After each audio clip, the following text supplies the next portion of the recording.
This real life drama is cuckoo bonkers. These are your stories. And if you clicked on the video with cuckoo bonkers in the title, it is because you guys told me I should.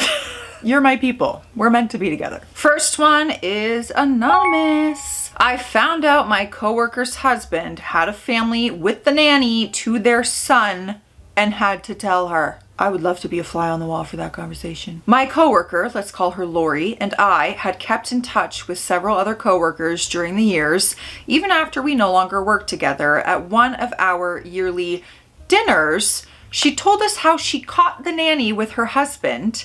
She had left to go to work and realized she had left the store keys in another purse and had to return home. She was a manager and was responsible to disarm alarm and let the team in every morning in the morning. When she arrived home, she heard noises coming from her bedroom. She saw the live-in nanny and her husband having,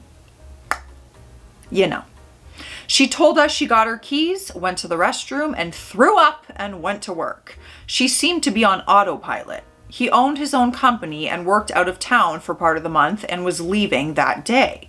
She confided in her mom, who worked for a lawyer, on what to do. Because the nanny was a live-in nanny, there are certain laws which allow her to reside there. Absolutely not. There was a contract and she was legally allowed to remain in the home. Lori started a process to have her evicted and terminated from the contract. She confronted her husband and he begged for forgiveness, even buying her a high-end guilt gift vehicle.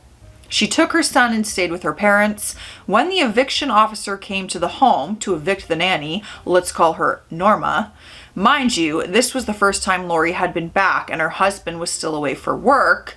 Norma smashed some fine china on the way out, as if she hasn't done enough, and was evicted. Lori noticed she was cut out of her family pictures, and pictures of the nanny were in their place. Oh my God, Norma's crazy. She was trying to replace you. A few weeks passed. Her husband, let's call him Will, has agreed to couple therapy. Lori then one day sees her neighbor. The nanny used to clean their house on her open days, and the neighbor said the nanny told her Will was going to leave Lori and marry her. Lori laughed and thought the nanny was crazy. I think the nanny is a little crazy though. A few weeks passed and it was Lori and her husband's anniversary. Her guilt gift, high-end vehicle, had all 4 tires slashed. I told you guys Norma was crazy. Lori knew it was Norma, the nanny. A police report was filed. Her husband never said a word. Okay, but why is Lori staying with the husband? We're just taking the high-end vehicle and calling it a day. It's like, okay, all is forgiven. Next up, it's another anonymous. I was best friends with this girl, let's call her Samantha, for almost 10 years. We were such good friends, and I also was really good friends with her husband. Let's call him Anthony. They moved into this really pretty and upper middle class neighborhood, and there were a lot of other young couples around as well. They all became really good friends with one another and would often hang out outside, barbecuing, swimming, etc. It seemed like a really fun environment. Then there was this one guy that lived in the neighborhood, and he was single. Let's call him James. James was the neighborhood drunk, so to speak. He would be the kind of guy who would show up at one of the neighbors' doors because they were all friends and had a bottle of liquor in his hand, already buzzing. He also was a really rugged guy, which I have no problem with. But when I say rugged, I mean it in more of a non-hygienic way. He was funny though, and he seemed like a good person, so we all kind of just hung around him and didn't think anything of it. Samantha and I would actually make fun of him a little because of the stories about his job, a blue-collar job out of town for the state. He would tell stories such as how a week prior he had to get an STD test because he had slept with a couple of prostitutes. No judgment, but it was like he was bragging about it, which I found disgusting. One night when I was at Samantha's house, she was texting James while her husband was asleep. Sitting next to her, I didn't think anything of it because 1, she's married and I never thought she could do anything like that. And 2, he was just not the kind of guy, if she did do that with, that it would make any sense. I mean, we made fun of him and she had expressed how she would pity and found him pathetic. A week later, on Christmas night, I get a phone call from her husband. Anthony is asking me, did I know about her and James? I asked him what he meant and said no, I didn't know anything. Come to find out, my friend had been cheating for the past couple of weeks with James. Anthony found out because he was getting a bunch of notifications from his security cameras in the backyard. So finally he listened, and it was James telling my friend Samantha's stepdad that they had been having an affair the past couple weeks. Anthony told me on the phone that he went to confront James about the affair and that he heard it from his mouth, so he couldn't deny it. This is on Christmas night. Oh my God, how holly and jolly. At this point of the night, I guess they had all been drinking because Samantha was crazy wasted and jumped on Anthony's back, telling him to leave James alone, and then proceeded to hit him and tell him to get out and that she didn't love him anymore. Well, that's got to be the worst Christmas gift ever to be given. I went there with the intent to try to understand what happened and to calm Samantha and Anthony down and to see if there was any way that maybe it was a one-night stand or that she just felt like she couldn't get out of it, or even if she wanted to stay in the marriage. I just wasn't sure, but I wanted to help if I could. She wasn't there though. She was at James's house, and while that isn't bad enough, James's parents and brother were in town and staying with him. So when I walked in, I immediately asked if Samantha was there, and they nodded yes, but that she was in the bedroom with James. I asked them if they knew that she was married, even though I knew they knew, because James and Anthony were actually best friends. Anthony had met James's family several times. I proceeded to tell them that they were trash for not saying anything to their son about having his best friend's wife in her room, and I left. Anyway, I cut all ties with Samantha because I figured I couldn't be friends with someone who could do that. I thought that if she could do that to him, someone she has made this big commitment with, then what was she capable of doing to me? James and Samantha have been married. I'm not exactly sure when, but this all happened in December 2021, and it is now March 2025. I heard they have 2 kids now, and I genuinely don't think that marriage will be a happy one because of the way it started, and especially because she had a habit of starting a new relationship before she ended it with the last one. Not where I saw it going. I truly couldn't have guessed any of that. Next up is also anonymous. This story does have a bit of a sad ending. Oh man, I'm probably gonna cry. When I was 20, I met my boss. We will call him Sam. He was an odd duck, but we became best friends. And somewhere in there, the flirting started. We would hang out every day after work. We would go to the movies, go get pizza, just hang out in the car, shooting the wind. I remember one day that we went to the movies with another friend. Then Sam drove me home and we listened to the song Iris over and over, and I could have spent my whole life doing that in that moment.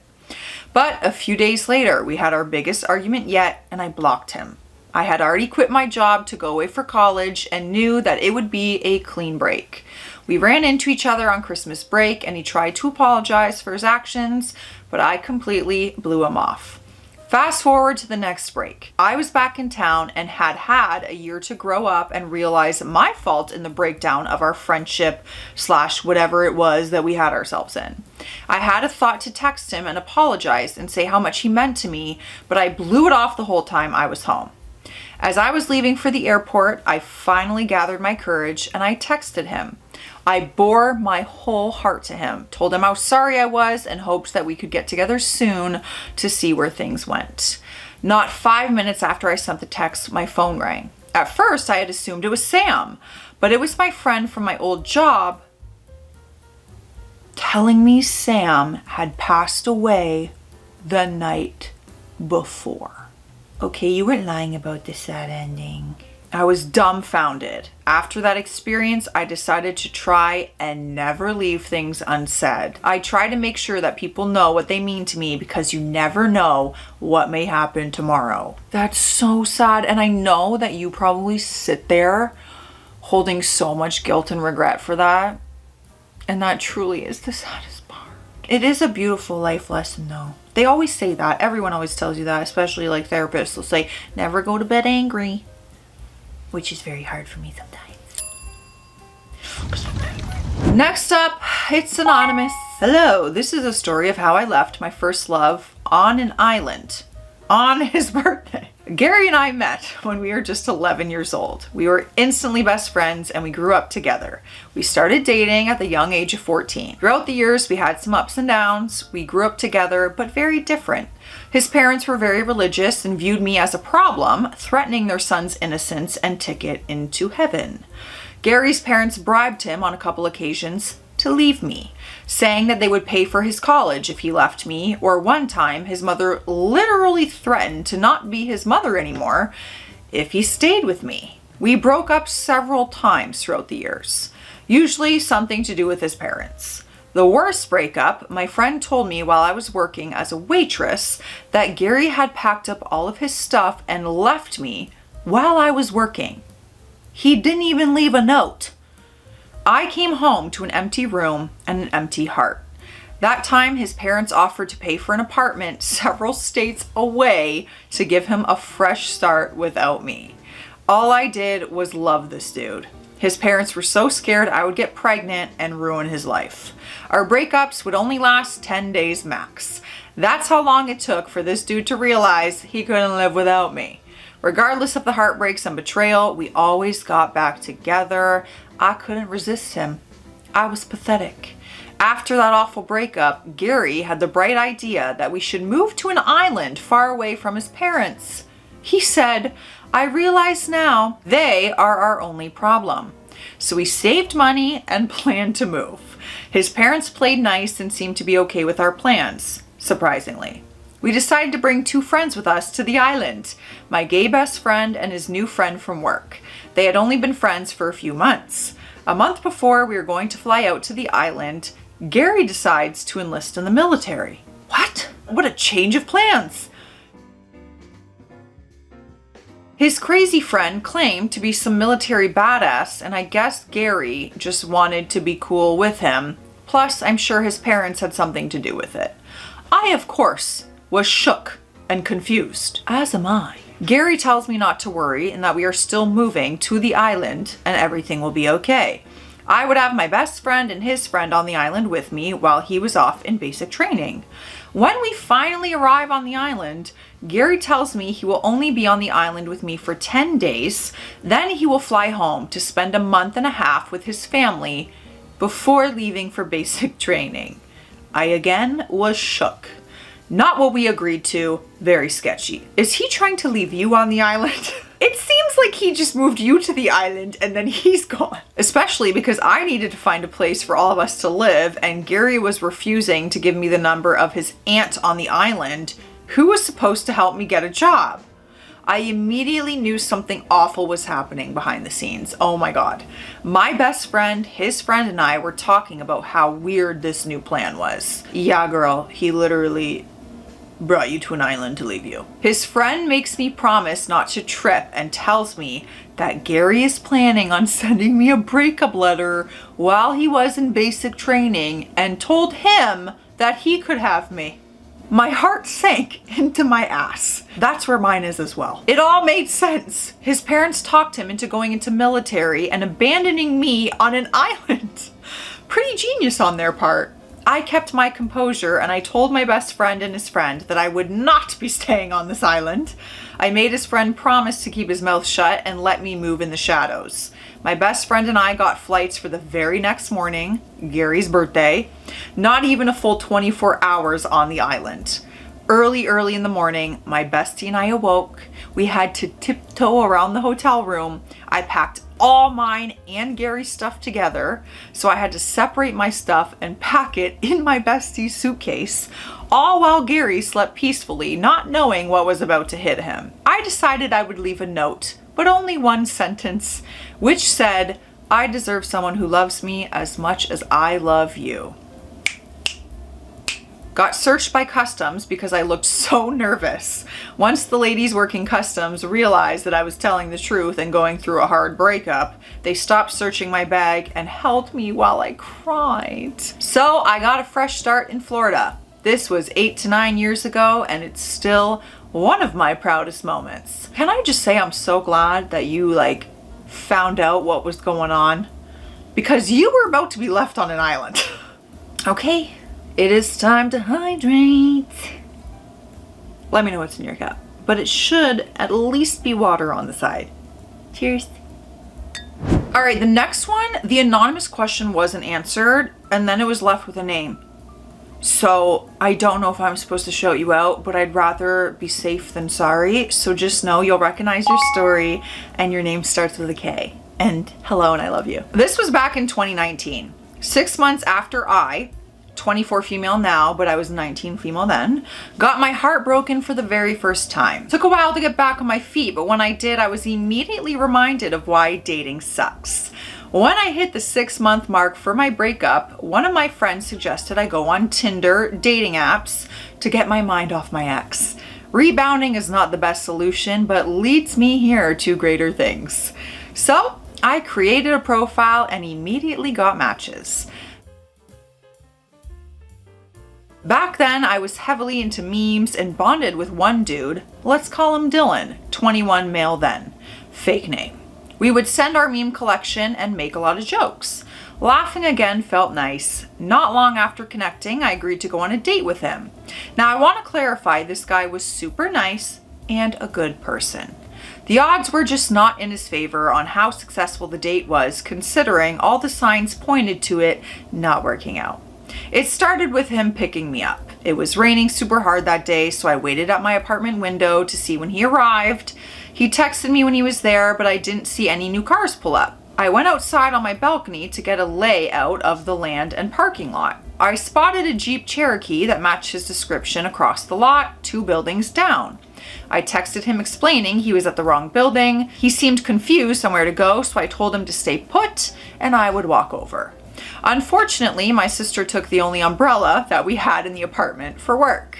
My umbrella was in my car that my sister also took to work. So I was forced to free the ball in the rain. It wouldn't have been that bad if Zeus wasn't bringing his full wrath down on us. Yeah, I'm gonna call him and be like, hey, can you come over here and pick me up?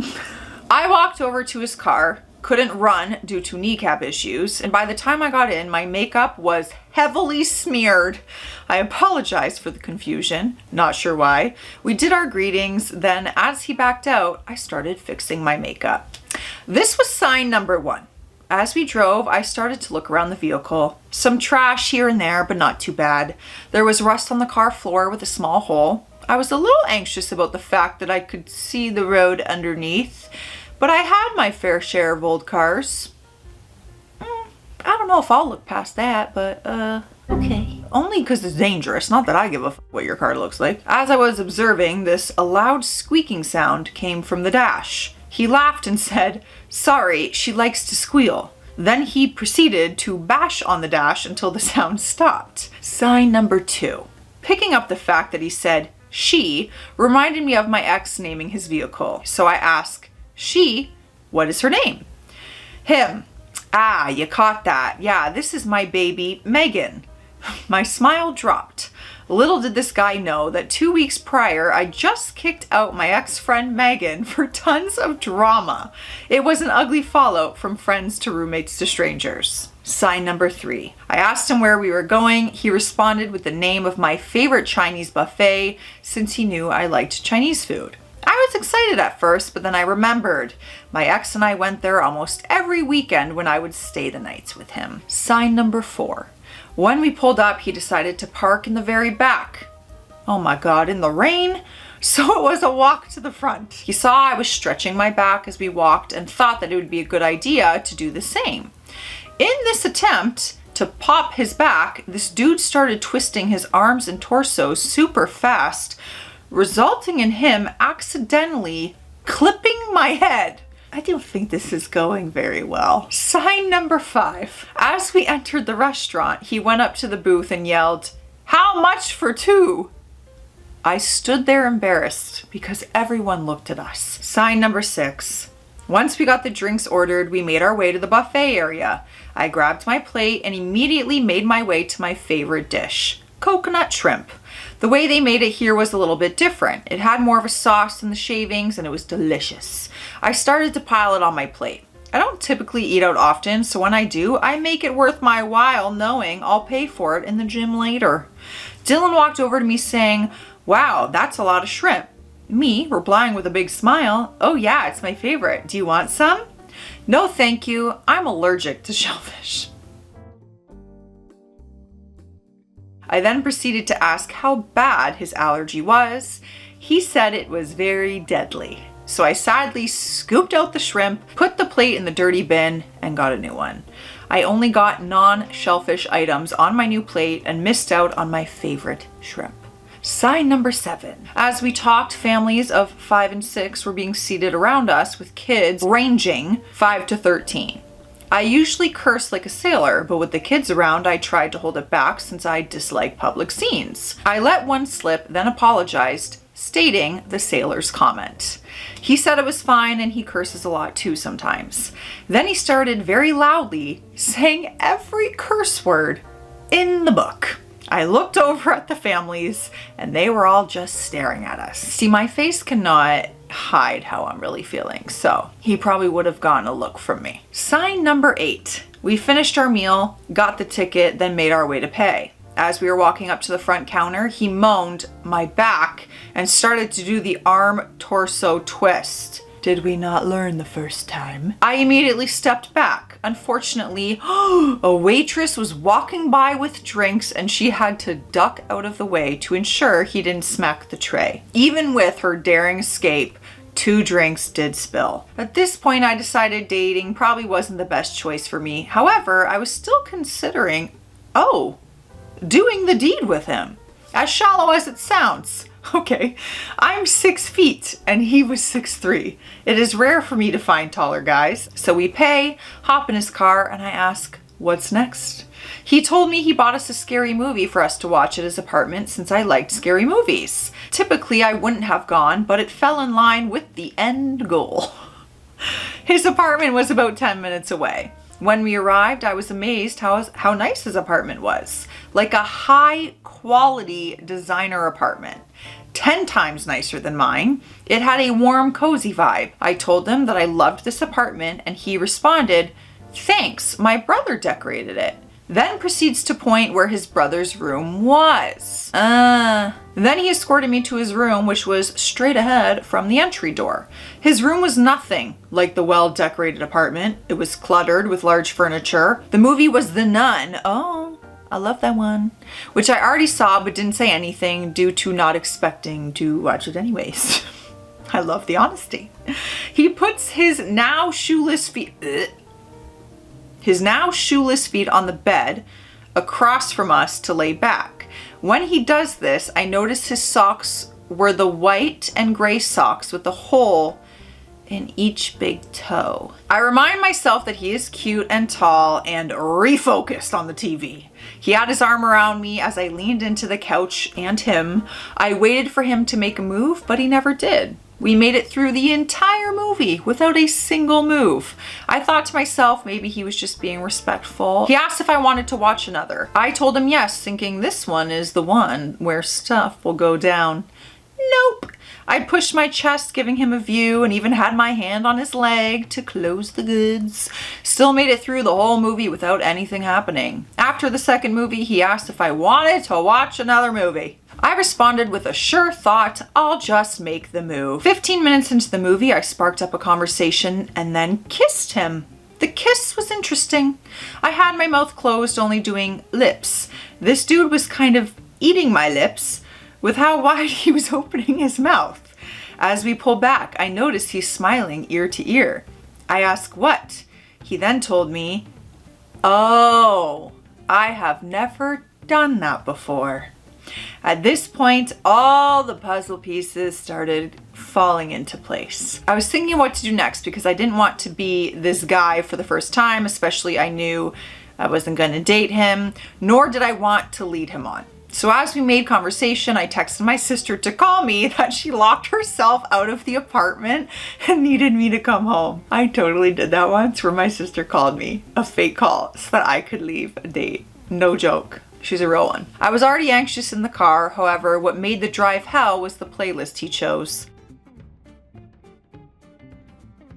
He was playing the Mary Poppins musical playlist from the musical that just came out. I dislike musicals. Oh, you would absolutely hate my playlist then. By the time we get to my apartment, I'm starting to get a headache from his high-pitched singing. I talked to him for a couple days after that, unsure of how to break it off.